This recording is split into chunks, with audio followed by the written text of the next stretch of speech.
Hello friends, welcome to the new episode of my channel. আমি অরিত্র। এখন এই ভিডিওর মধ্যে আমরা কিছু টিজার ট্রেলার নিয়ে কথা বলবো। ভিডিও সবথেকে প্রথম যে টিজারটা নিয়ে আমরা কথা বলবো সেটা হচ্ছে বান্দার বলে আপকামিং ছবিটা আছে, অনুরাগ কাশ্যপের আপকামিং ছবি, যেটা 5 জুন রিলিজ করবে। তার টিজার আজকে ড্রপ করেছে সুদীপ শর্মা, যিনি পাতাল লোকের মতো সিরিজ বানিয়েছেন, কোহরার মতো সিরিজের ক্রিয়েটার। তো তিনি আর কি এটা স্ক্রিপ্ট লিখেছেন এবং অনুরাগ কাশ্যপ ডিরেক্ট করেছে। তার সাথে একজন কো ডিরেক্টর এবং ফিমেল কো ডিরেক্টরও রয়েছে, বিকজ এটা একটা খুব কমপ্লিকেটেড বিষয় নিয়ে আর কি ডিল করছে ছবিটা। তো ছবিটার গল্পটা এরকম হতে চলেছে যে ববি দেওল, যে একজন টিভি স্টার ছিল, টেলিভিশন অ্যাক্টর, এবং সেখানে একসময় খুব পপুলার ছিল, বাট এখন তার স্টারডাম আর কি ফেডিং কাইন্ড অফ। এবং সে ওই জন্য আপনারা দেখবেন টিজারের মধ্যে দেখতে পাচ্ছি যে বিয়ে বাড়িতে গিয়ে গান করছে, করছে। তো এরকম একটা সময়, এবং সে একটা কম বয়সী মেয়ের সাথে ডেটও করছে, যেটা শাবা আজাদ প্লে করছে। তো তার সাথে প্রেম টেম করছে। এবার সেই সময় কী হচ্ছে, তার যে এক্স গার্লফ্রেন্ড, সে ওর সাথে কন্ট্যাক্ট করবার চেষ্টা করছে, আবার ওর লাইফে ফেরত আসার চেষ্টা করছে, বাট ববি দেওলের যে ক্যারেক্টারটা, সে তাকে ব্লক করে দিচ্ছে, তার সাথে সব যোগাযোগ আর কি কেটে দিচ্ছে। এবার তারপরে তার যে এক্স গার্লফ্রেন্ড, সে ওর ওপর রেপ অ্যালিগেশনস দিচ্ছে যে এ আমাকে রেপ করেছে। এবার তারপর ববি দেওলকে অ্যারেস্ট করা হচ্ছে, সে চলে যাচ্ছে জেল কাস্টাডিতে। এবং তারপরে একটা লিগ্যাল ব্যাটেল, যেখানে সানিয়া মালহোত্রা ওর লয়ার হিসাবে ওকে প্রেজেন্ট করবে। এবার কী হবে, এখান থেকে ও বেরোতে পারবে কি না, সেটা নিয়েই পুরো গল্পটা হতে চলেছে।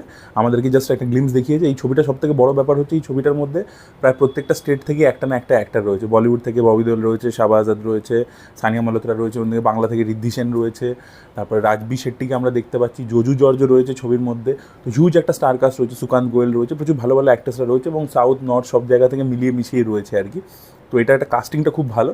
আর দ্বিতীয় যেটা বললাম, অ্যাক্টার ওই রাইটার ডিরেক্টর কম্বিনেশন, মানে সুদীপ শর্মাকে আমরা অভিষেক চৌবের স্ক্রিপ্ট লিখতে দেখেছি, বাট অনুরাগ কাশ্যপের সাথে কোলাবোরেট করতে দেখিনি। তো সেটাও একটা দেখার জন্য আমি মুখিয়ে রয়েছে।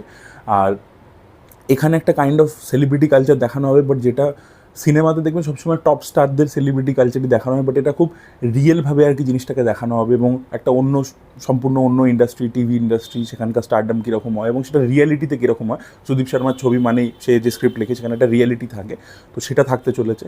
তো সেটা ইন্টারেস্টিং লাগছে। ববি দেওলের পারফরমেন্স খুব ভালো লাগছে। আর ববি দেওল জেলে যাওয়ার পরবর্তীতে ওর মধ্যেও কিন্তু একটা কিছু চেঞ্জেস আসবে। ওর লুকের মধ্যে আমরা দেখতে পাচ্ছি ওর একটা দাঁত ভেঙে গেছে, ঠিক আছে, ও যেভাবে হাসছে। তো ওর মধ্যেও জেলের মধ্যে থাকতে থাকতে কিছু চেঞ্জেস আসবে, কিছু পরিবর্তন আসবে, ওরও পার্সপেক্টিভ চেঞ্জ হয়ে যাবে। তো দেখা যাক আর কি। এবার এই মেয়েটা কি সত্যি, মানে ওর সাথে কি সত্যি এরকম করেছিল নাকি ফেক অ্যালিগেশন দিচ্ছে, কী করছে, সেটা আমরা তো ছবিটা এলেই বুঝতে পারবো। তো সেটা একটা কোর্টরুম ড্রামা চলবে, আর একটা জেলের মধ্যে এই লোকটা কী ফেস করছে, কী করছে, এবং লোকে এই যে একটা জাজমেন্ট দিয়ে দেয় আগে থেকেই, ঠিক আছে, ছেলেদের বিরুদ্ধে, সেটাকেও কোথাও কাইন্ড অফ ক্রিটিসাইজ করবে আর কি, যেটা সোশ্যাল মিডিয়াতে চলে, সেটার দিকেও একটা মানে হাইলাইট করবে বলে আমার মনে হয় আর কি। এবং এটা ইন্টারন্যাশনাল টাইটেলটা যেহেতু ফেস্টিভ্যালসে ট্রাভেল করেছে, সেটার নাম হচ্ছে মাঙ্কি ইন দ্য কেজ, ঠিক আছে। তো মাদরটাকে খাঁচার মধ্যে পুড়ে দিয়েছে, ঠিক আছে, সে এবার বাইরের দুনিয়ার খেলাটা দেখছে আর কি, এরকম একটা ব্যাপার। তো ইন্টারেস্টিং লাগছে। টিজারটা এখন অবধি খুব ইমপ্রেসিভ, স্টারকাস্ট খুব ভালো, বিষয়বস্তু খুব ইম্পর্টেন্ট, আজকের দিনে তো খুবই ইম্পর্টেন্ট। দেখা যাক ছবিটা কীরকম বেরিয়ে আসে, এবং আপনাদের কীরকম লেগেছে টিজারটা অবশ্যই কমেন্টে লিখে জানাবেন। এর পরবর্তীতে আমরা কথা বলবো হচ্ছে ভক্ষকের যে ডিরেক্টর পুলকিত, তার একটা আপকামিং কাজ আসছে নেটফ্লিক্সে, যেটার নাম হচ্ছে কর্তব্য বলে, যাতে সাইফ আলি খান রয়েছে, সঞ্জয় মিশ্রা রয়েছে। তো এটা নেটফ্লিক্সে রিলিজ করবে। তো আজকে ট্রেলার চলে এসছে। ট্রেলারটা বেশ বড় করেছে, এবং ছবিটার এক্স্যাক্টলি মানে আমি জানি না ওটিটি প্ল্যাটফর্মে কী প্রবলেম আছে, ওরা পুরো গল্পটা কি মোটামুটি ট্রেলারের মধ্যে দেখিয়ে দেয় যে কীরকমভাবে কী ফ্লোতে চলবে আর কি। তো এখানে আমরা দেখতে পাচ্ছি সাইফ আলি খান একজন অফিসার, যে খুব একটা হিরোইক কিছু করে না, নর্মালভাবে মানে লিড করে লাইফ, একটা পার্সোনাল লাইফ রয়েছে, অফিসেও কাজ করে, কিন্তু সেরকম কোনো হিরোইক কপ নয়। এবার তার কাছে একটা কেস আসছে, মানে রেবতী, তিনি ওই তার শহরে আসছে, এবং তার উপর একটা শ্যুট আউট হচ্ছে, সে মারা যাচ্ছে। এবার সেই কেসটা সলভ করতে হবে, সেটা একটা হাই প্রোফাইল কেস, এর রেঞ্জের বাইরের কেস। প্রথমবার এত বড় একটা কেস সে সলভ করছে, সেটা সলভ করতে যাচ্ছে সে, সাইফ আলি খান নামছে। এবার তার সাথে প্যারালালি তার বাড়িতে তার ভাই একটা মেয়ের সাথে পালিয়ে গেছে, তো সেটার একটা কেস রয়েছে। সেদিকে একটা ঝামেলা চলছে, তার পার্সোনাল লাইফের দিকে, তার ভাইয়ের দিকে, তার বাড়িতে লোকজন চলে আসছে, তো সেটা একটা ঝামেলা রয়েছে। এবং ওই যে কেসটা যেটা প্রফেশনালি ও সলভ করতে এসেছিলো, সেখান থেকেও দেখতে পাচ্ছে যে এটার পিছনে একটা বাচ্চা ছেলে রয়েছে। এবার এইরকম যেরকম মাস্টার সিনেমাতে আমরা দেখছিলাম না, যে বিজয় সেতুপতি জুভেনাইনদেরকে ইউজ করে তাদের হাত দিয়ে ক্রাইম করায়, তাদেরকে ইউজ করে আর কি। তো সেরকম একটা অ্যাঙ্গেল আমরা দেখতে পাচ্ছি, যে এখানে একটা নেক্সাস চলছে। মাইট বি সৌরভ দ্বিবেদী, যিনি জার্নালিস্ট, তিনি আর কি এখানে অ্যান্টাগনিস্ট চরিত্র প্লে করছেন। সে একটা নেক্সাস চালায়, যেখানে সে বাচ্চাদেরকে ইউজ করে আর কি অ্যাসাসিনেশন করে। এবার সেই বাচ্চাটাকে বাঁচাবার চেষ্টা করছে, যেরকম সিক্রেট গেমসে একটা কাইন্ড অফ সাবপ্লট ছিল, সরতাজ সিং আর কি একটা বাচ্চার সাথে আর কি কনফ্রন্টেশন হয়, তো সেই রকম একটা ব্যাপার এইদিকেও থাকতে চলেছে। এবার এই সাইফ আলি খান এই বাচ্চাটাকে বাঁচাবার চেষ্টা করছে, যে ও আর কি অ্যাকচুয়ালিতে ক্রিমিনাল নয়, হি ইজ জাস্ট আ পন। আর এরকম প্রচুর বাচ্চা আছে যাকে এরা এই নেটওয়ার্ক ইউজ করে, তো সেই দিকের একটা অ্যাঙ্গেলও রয়েছে আর কি। তো পুরো জিনিসটাকেই মোটামুটি দেখিয়ে দিয়েছে। এবার সাইফ আলি খান যে একটা নট সো হিরোইক পার্সন, সে ধীরে ধীরে through solving this case becomes more heroic, এবং সে কীভাবে নিজের সিনিয়রের সাথে তার ঝামেলা হচ্ছে, অন্য পলিটিশিয়ানের সাথে ঝামেলা হচ্ছে, সেগুলো আমরা দেখতে পাবো, এবং তার সাথে পার্সোনাল লাইফে সে কীভাবে ম্যানেজ করবে, কী করবে, সেটাও আমরা দেখতে পাবো। এবার দেখুন সাইফ আলি খান একদম রাস্টিক চরিত্র, লাংড়া ত্যাগী চিরকাল ভালো করেছে, বা লাল কাপ্তান বলুন ভালো করেছে, এখানেও তার পারফরমেন্স বেশ ভালো লাগছে। সঞ্জয় মিশ্রা আরও একটা কাইন্ড অফ বাডি কপ টাইপের একটা এলিমেন্টও রেখেছে এখানে, সেটাও ভালো, এবং বাকি স্টার কাস্টও বেশ ভালো ইমপ্রেসিভ লাগছে। এবং পুলকিত না, আপনার ভাগশাক ছবিটা দেখে থাকেন, যেটা আমার বেশ ভালো লেগেছিলো, সেটাও রেড চিলিজ প্রডিউস করছে। এই পুলকিতের আমি দেখছি কম সময়ের মধ্যে বেশ ভালো ভালো ছবি কিন্তু সে পেয়েছে, মালিক ছবিটা পেয়েছে, যাই হোক সেটা ভালো হয়নি খুব একটা।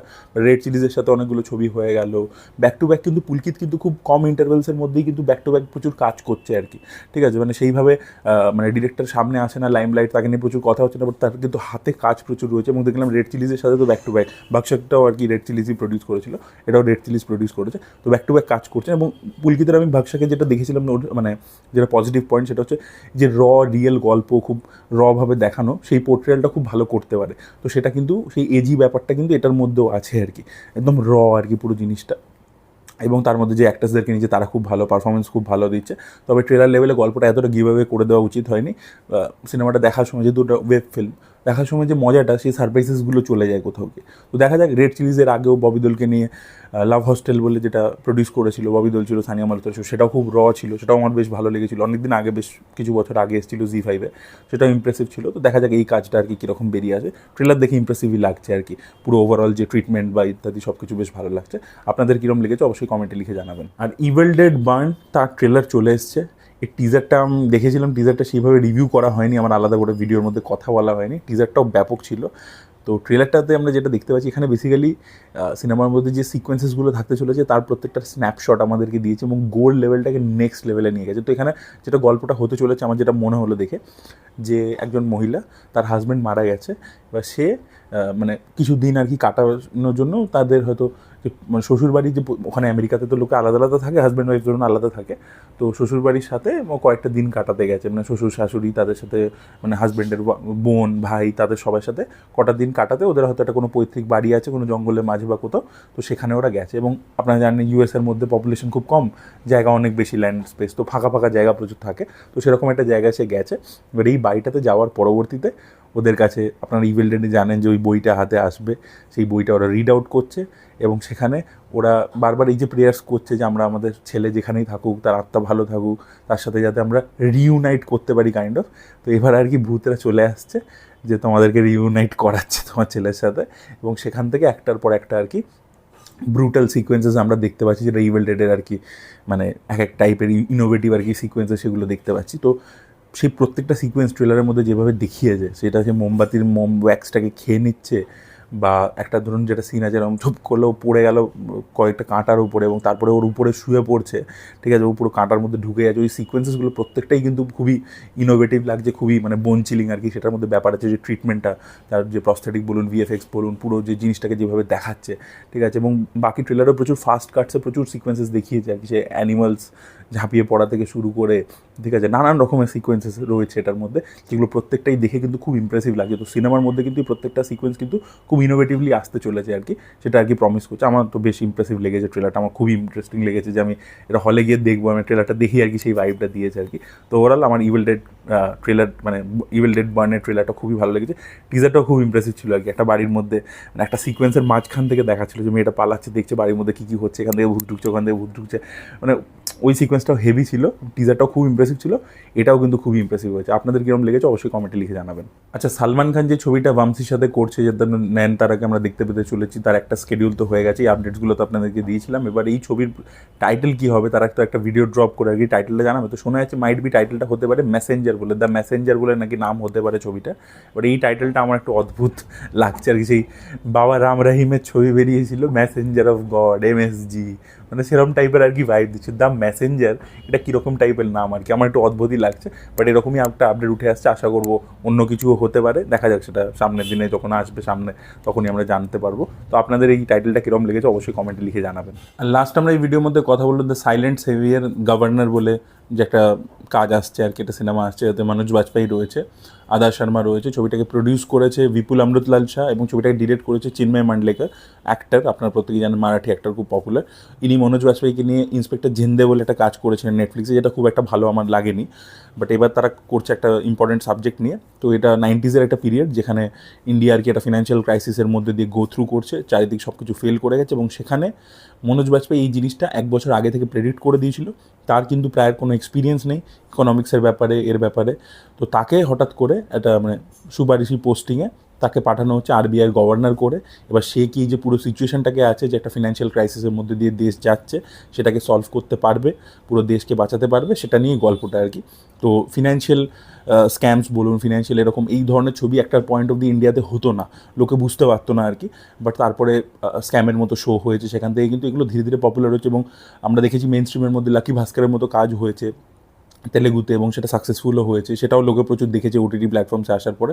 তো আশা করছি যে এই ধরনের ছবি লোকে হলে গিয়ে দেখবে, আশা করছি সেটাই। তো দেখা যাক, এবং ইন্টারেস্টিংভাবে বানাবে। লাকি ভাস্কর যেরকম খুব এন্টারটেনিং ছবি ছিল, ফিনান্সিয়াল স্ক্যাম নিয়ে কথা বলছে, খুব এন্টারটেনিংভাবে বলছিল, স্ক্যামও কিন্তু সেটার মধ্যে একটা লার্জার দ্যান লাইফ ব্যাপার হর্ষদ মেহতার মধ্যে এনে বলছিল। এটা যে ট্রিটমেন্টটা, সেটা খুব রিয়েলিস্টিক, খুব খুব গ্রাউন্ডেড লাগলো আর কি। এবার দেখা যাক বাকি হয়তো ছবির মধ্যেও থাকতে পারে আর কি। তো দেখা যাক আর কি অন্য রকমের ট্রিটমেন্ট থাকে কি না। এবং এই ধরনের জিনিসপত্র, এই যে একটা মানে আরবিআই গভর্নর, এই যে পুরো জিনিসটা তো খুব কমপ্লিকেটেড, এবং সবাই জানে না এই ইকোনমিক্যাল টার্মস, কমার্শিয়াল টার্মস। তো সেগুলোকে কীভাবে সহজপাচ্য করে দর্শকদেরকে বোঝাতে পারে, এবার সেটা একটা রাইট ব্যালেন্স হিট করা, সেটাও কিন্তু খুব ডিফিকাল্ট একটা ব্যাপার। আপনারা দেখবেন মিশন মঙ্গল, এই ছবিটা খুব ভালো ছবি, মানে আমার খুব এন্টারটেনিং লাগে, আমি মাল্টিপল টাইম দেখেছি। কিন্তু এই ছবিটা ক্রিটিসিজম ছিল যে ওটা প্রচণ্ড জিনিসটাকে টোন ডাউন করে দিয়েছে। এবার টোন ডাউন না করলে প্রচুর আমাদের এখানে দর্শক আছে, তারা আবার বুঝবে না। তো সেই ব্যালেন্সটাকে হিট করাটা খুব ডিফিকাল্ট একটা ব্যাপার। তো সেটা কতটা সাকসেসফুলি করতে পারে সেটাই দেখার মতো বিষয় হবে। মনোজ বাজপেয়ীকে খুব ইমপ্রেসিভ লাগছে, এবং বিপুল অমৃতলাল শাহ মানে সেখানে আদার শর্মা থাকবে। আদার শর্মা এমনি অভিনেত্রী খারাপ নন, তো দেখা যাক আর কি এই ছবির মধ্যে তার পারফরমেন্স কীরকম থাকে। আর এই আর কি, আর বাকি ছবির ওই পিরিয়ডটাকেও ভালোই ক্রিয়েট করেছে আর কি, লুক অ্যান্ড ফিলও ভালো লাগছে। তো দেখা যাক ছবিটা কীরকম বেরিয়ে আসে। আপনারা যদি টিজারটা দেখেছেন, আপনাদের কীরকম লেগেছে অবশ্যই কমেন্টে লিখে জানাবেন। Thank you so much, bye by.